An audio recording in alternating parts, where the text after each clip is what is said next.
Hi there. I just got done finishing Final Fantasy VII for the first time since I never owned a PlayStation at the time. But after the entire journey you go through, the story itself sold to me as one of the greatest gaming experiences I have ever witnessed and would highly consider it to be one of my favourite games of all time, up there with the big boys. I'm pretty sure we both don't want to hear an hour-long review because 1, I'm not a games review channel, 2, a large majority of people have either played it or have known about it, and 3, my editing self would not like to labour over 2 months of making a review. Thank you, that'd be gladly appreciated. Instead, I'll be cutting this video down into my favourite moments and cutscenes that I went through during my playthrough of Final Fantasy VII. Disclaimer, I'll be spoiling the shit out of a bunch of scenes, so if you want to play it blind, go pop it in your PS1 or get it on the Switch. It costs like $25 and it's totally worth it if you ask me. And before anybody says it, I'll be talking about the original game and not the remake that came out in 2020. As amazing that game is, it cuts off at leaving Midgar and I've yet to experience it, but let's move to the meat of this video. The beginning of the game gives you a lot of information right off the gate, that with some of it I ask myself, what's the point of giving this to the player? The most being certain flashbacks Cloud experiences during the bombing missions. Midgar throws a lot of information at the player, but a lot of it is very vital, such as establishing who the group of Avalanche are, Cloud and Tifa's childhood connection with each other, and of course, Aerith's importance of a character, just to name a few. But it's all the more refreshing and a much better breather once you leave Midgar into the open world to explore, due to the power imbalance and life contrasted with the wealthy being Upper Midgar being a utopia, and the Lower Midgar being a dystopia for more lower class civilians. Reaching the town of Calm, Cloud recounts his backstory of his experience as a soldier to his party, which allows the game to establish who he is as a character, since the game explained minimal information on who Cloud was or what Soldier is during the bombing missions.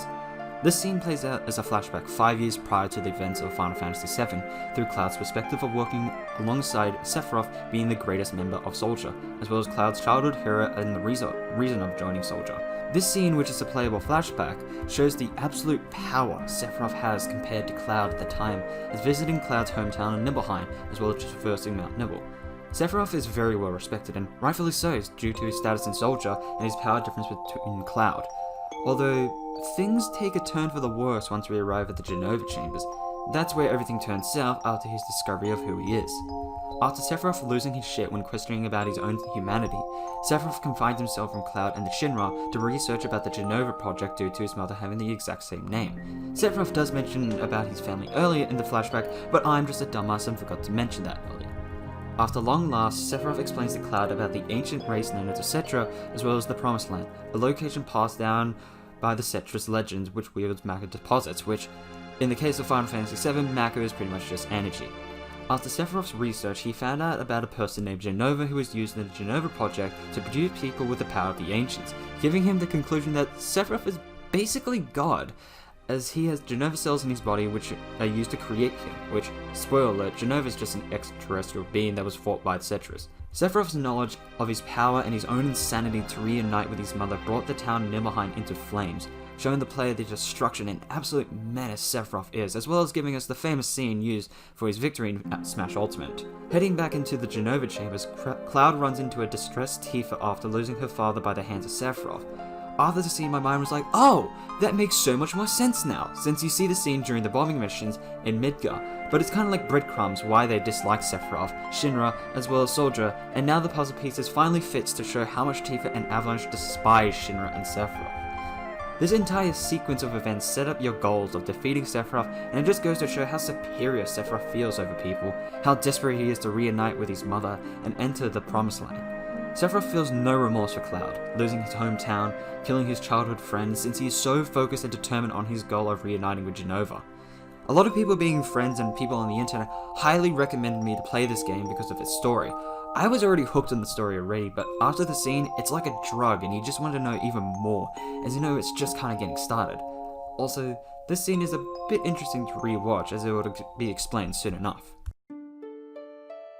This one hits to me on a more personal level, mainly at the end of it due to the type of person I am, as well as the things that I find interesting. So the Gold Sorcerer, Aerith asks to go on a date with Cloud, and it's really just adorable at the start of it, mainly during the scenes with Cloud and Aerith staring at a stage performance, which is a bit cheesy, but maybe that's just me since I've done drama and acting when I was younger. But it's the ride on the gondola that hits me the most. Before I discuss the scene, for 97 standards, the fully rendered CGI cutscenes are really impressive for its time. Some cutscenes have these really amazing art and backdrops with the LEGO characters contrasting it, but there are some where it's fully rendered and it just looks really amazing, and it really shines in the Gold Sorcerer from the Chocobo races and the rides. It doesn't disconnect from the game too much, but it's a neat little thing they added in and wanted to briefly mention. The scene is more of a display of the PS1's capabilities at the time, and again, pretty impressive for its time.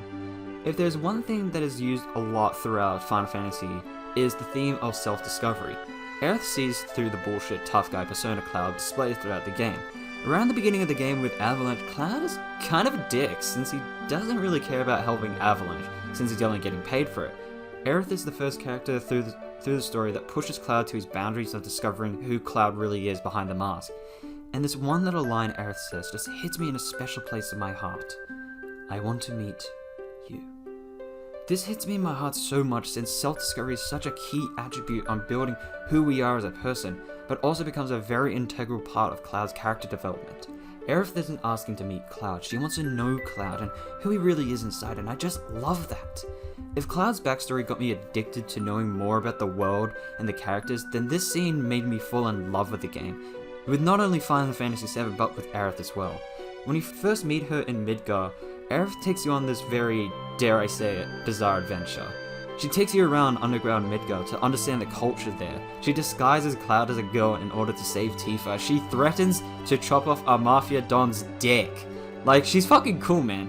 And these little interactions throughout the game that makes Cloud and the player feel more attached to Aerith.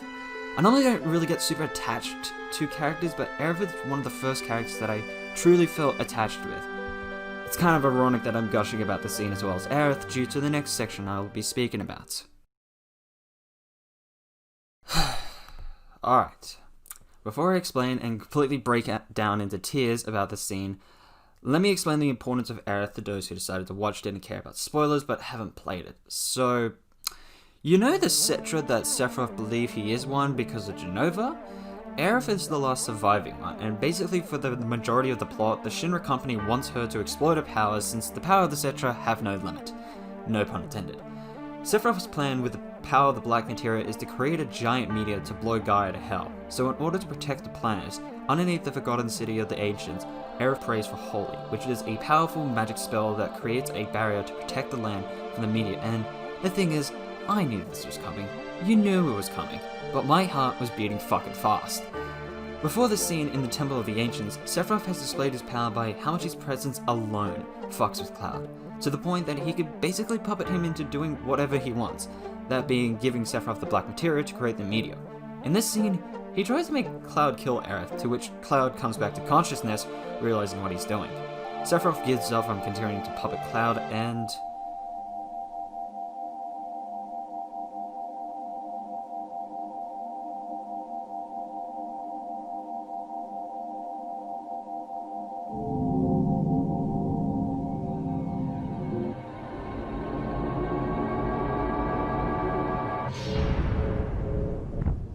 my heart just sank.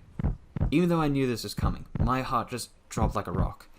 I've gotten emotional with many video games, such as finally beating Battletoads after 6 years when I was 12, Midnight's Farewell from Twilight Princess, and both Crimson Flower and Azure Moon's ending from Fire Emblem Three Houses, just to name a few. I didn't get emotional at her death. I fucking broke down.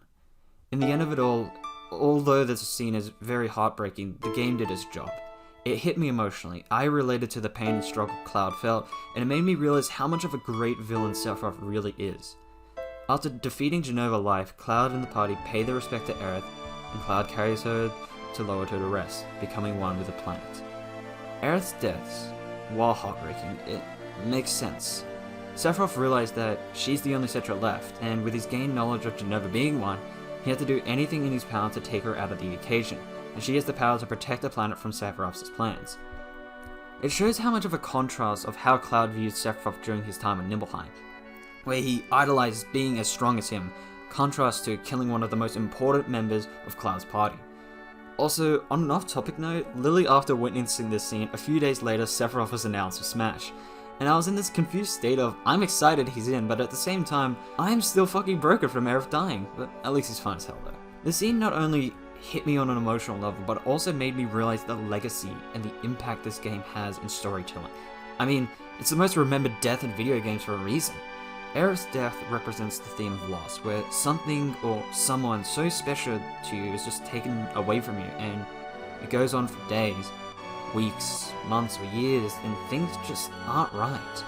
Yet through the anguish and sorrow the party feels about the loss of one of the most valuable members, they still hold on to defeat Sephiroth. Now, Part 1, as far as I remember, with others telling me about it, so Part 2 was me going into it completely blind. And after Aerith's death, I thought the story wouldn't get as better than that.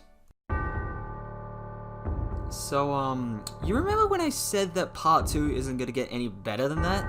I was wrong. Part 1 was more of a brief summary of who you are, what's the end goal, yet ends on a very emotional note with the loss of Aerith. Part 2 starts off with a lot more information about the person Cloud is, as well as more about Sephiroth. Next, I'll be explaining about Sephiroth's illusion at the Northern Crater. No, fuck that.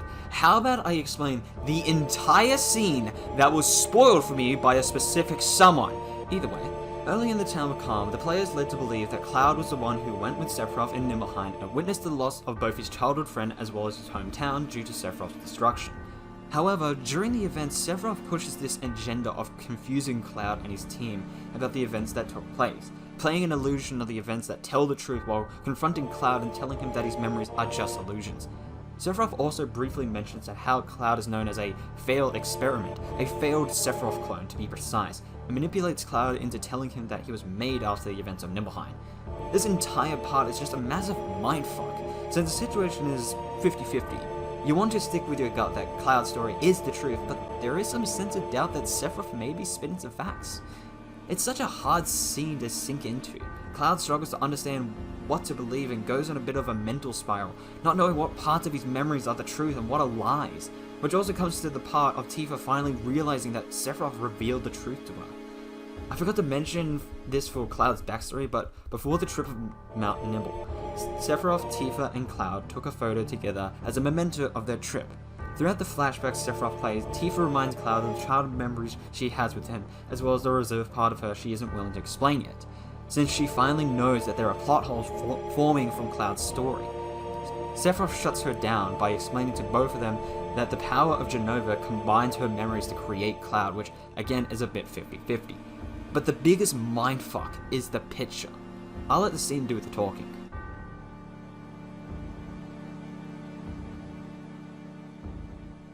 The photo shows Sephiroth, Tifa, and a black-haired boy named Zack, yet Cloud is nowhere to be found. Cloud continues to tell himself that his memories are still the truth, recounting everything he did during his time in Nibelheim, and the scene just gets even better right afterwards. The scene then goes into Cloud, after losing control of himself, taking the black materia from one of his party members in order to resummon Sephiroth, since all the Sephiroths they have encountered earlier have been clones, as the real Sephiroth has actually been residing in a cocoon of crystallized Mako. This is kinda where the plot gets a little convoluted for some. Even I was confused when I was writing the script. Sephiroth has been dead for the last 5 years, crystallized in materia. He's technically dead, but his consciousness still lives on.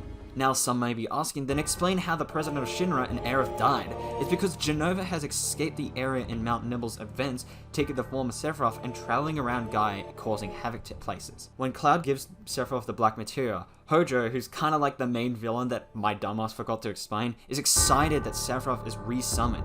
The rest are terrified, knowing the destruction Sephiroth is about to cause with the meteor. Not only did they resummon Sephiroth, it also shows the destruction of the black materia, as well as releasing the super bosses for Part 2 known as the Weapons, who are machines used to protect the planet from calamity. The party all escapes from the northern cave from the Weapons resummoning, but Cloud is nowhere to be found, as he is lost deep into the livestream. The game knows that fully rendered cutscenes should really only be played in integral parts of the story, and it fits perfectly here as well, and I cannot explain how impressive these cutscenes really are. Like, holy cow, these fucking look amazing. These two scenes are the biggest mindfucks in discovering on who Cloud really is, as well as setting up the story and goals for Part 2.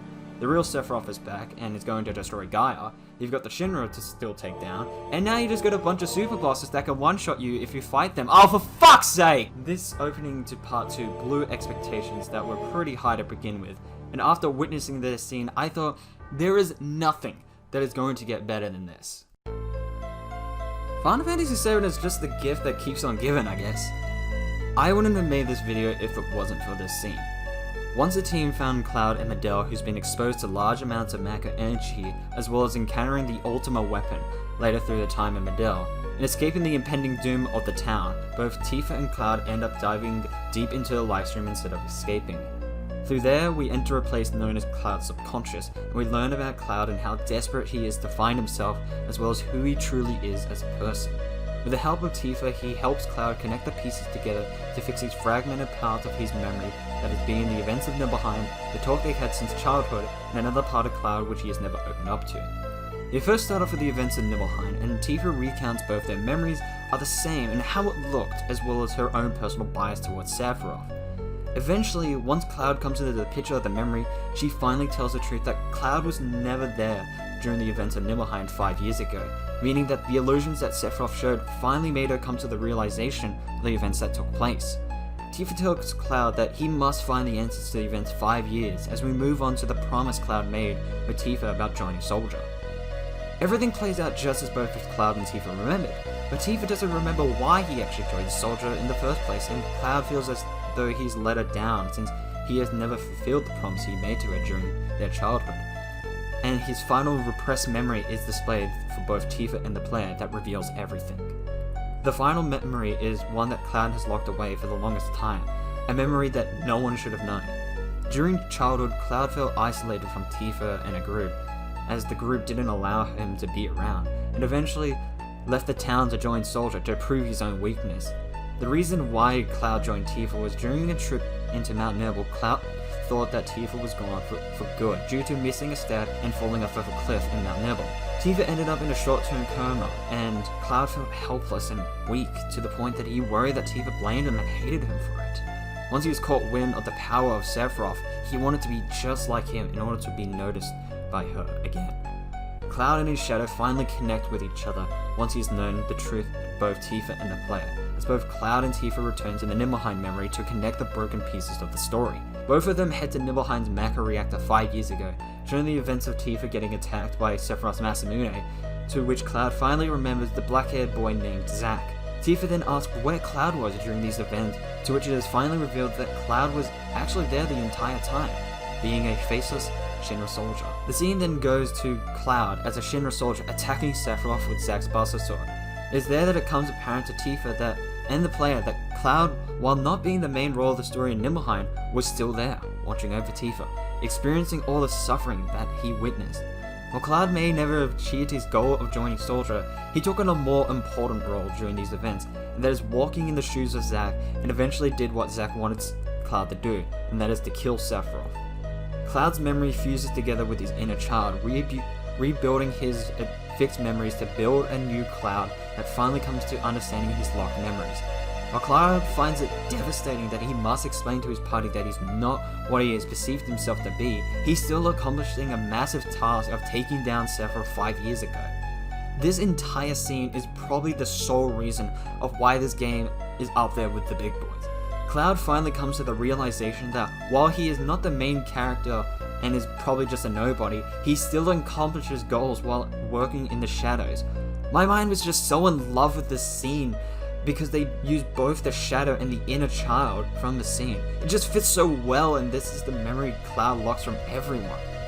He didn't know how to feel about needing to tell the group that he was not what he was. He wasn't a part of Soldier. He never came to Nibelheim. He never ended up being the badass like Sephiroth, but Cloud being himself achieved goals that never thought he would have been possible. That being taking down those he looked up to. Cloud's subconscious reminds me a lot of another JRPG that I just absolutely adore, having a similar section, and that's being Earthbound Sea of Eden, where Ness must fight against his own nightmare in order for his mind to come to peace and absorb his true strength. Ness gains a boost in power when he's become one with his mind, but Cloud comes to understand who he really is inside. He doesn't achieve some crazy boost in power, but it comes to self-reflect on who he really is inside and how powerful he is on his own. These are more scenes and interactions that I really like that were a bit too minor for an entire section, so I'm just going to do a quick fire on those. So, getting the final limit break for Tifa, that being Final Heavens, or as I like to call it, One Punch Man, needs you to play the piano in her room, and by playing the right pattern plays the main theme in the overworld, and it just really hits me in a spot which I like to call the Gamma G spot, or as I like to call it, the GGs. During Aerith's death scene, all the party members, depending on who you have on your party, reacts to Aerith's passing in different ways. Yuffie is emotionally hurt and hugs Cloud for support, as she has not only lost a fallen friend, but honors Aerith in the tradition of a Wutai warrior, that being her tradition and home. Red 13 shakes his head while also sorrowing howling. Sid takes her death as a moment of reflection, feeling like he should have been gone instead of a young girl such as Aerith. Vincent silently sympathizes with Cloud, but also takes it as a sense of relief, as someone else now knows the pain he has to deal with, but also feels guilty about it. And Cade Sith tries to lighten the mood, but slowly walks away knowing it isn't an appropriate time. Barrett and Tifa's reaction hits on another level, mainly due to knowing Aerith a lot longer than the other members. Tifa kneels down and brushes her hair while walking away sadly, knowing that she never expressed how much of a good friend she considered Aerith, while Barrett holds back his sadness and places his hand on Cloud's shoulder, kind of suggesting that it's happened and there isn't much we can do about it. These minute details that could have been seen as completely unnecessary fleshes out the characters even more, showing that the loss of a vital party member has affected them individually, and it makes the scene just even more impactful for the audience. It's both impressive on a storyline perspective and gameplay perspective, as this impactful emotion is conveyed with no dialogue and just music and these characters. Vincent Valentine, who is an optional character to get in the game, is pretty fucking cool. I mean, he's a vampire with a gun, what's not to love about that? Compared to every other member's backstory, I found Vincent to be the most interesting.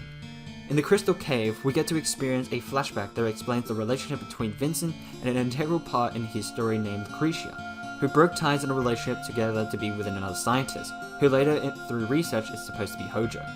With the help of that said scientist, they were willing to use humans to test subjects for the Genova project, to which Vincent declined the offer and thinks that's a crazy idea.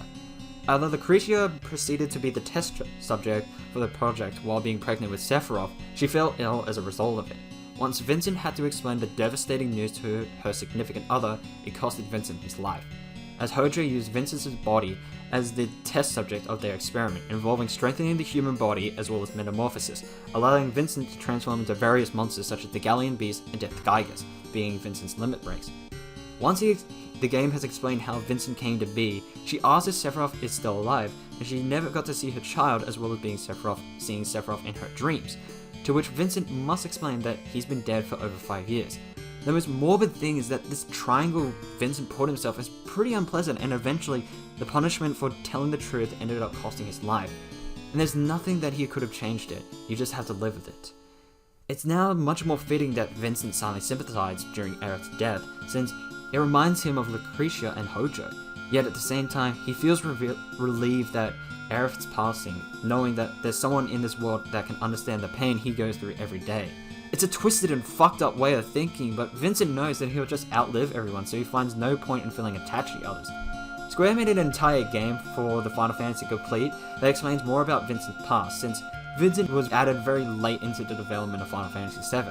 The game is known as Dire Cerberus, and I could probably make an entire video explaining it. It's just something so chilling to me when he give him his final limit break.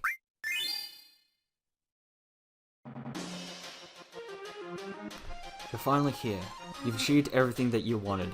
Everyone understands themselves and knows what they're fighting for. The Turks and Shinra are out of the picture. You've killed Hojo. And you're like me and just suffered 2 hours in the battle arena just to get Omni Slash. All that's left is the one who's caused all the anguish, Sephiroth.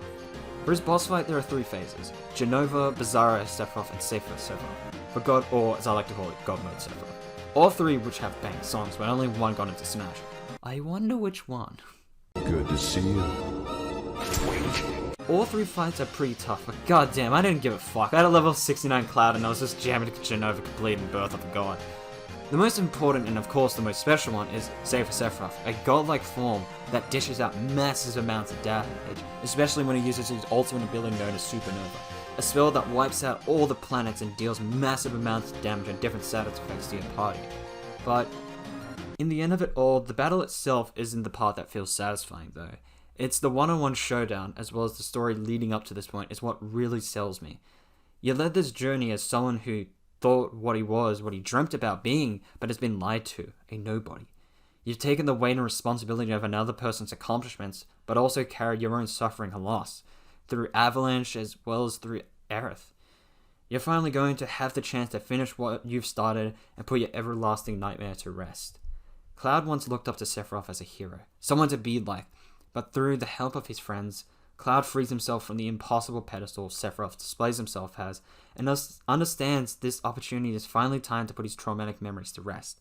I didn't view this one-on-one showdown as the hero defeating the villain, everyone lives happily ever after, but Cloud finally coming to understand that he himself is good enough on who he is. And there's something just so satisfying about that. To end on why I love this game, the main reason is that there is no other media that can portray this kind of story and have the same impact as the game did. It has saved an entire genre of games and put it further into the public eye, revolutionizing how people see RPGs and JRPGs today. Final Fantasy VII conveyed these powerful emotions and storylines with brand new technology that Square wasn't familiar with at the time, but with their efforts, gave the players an unforgettable story and fleshed out the world of Gaia, as well as the characters to feel real. During the writing of the script, I actually got to try out Final Fantasy VII Remake, and the game just looks absolutely gorgeous.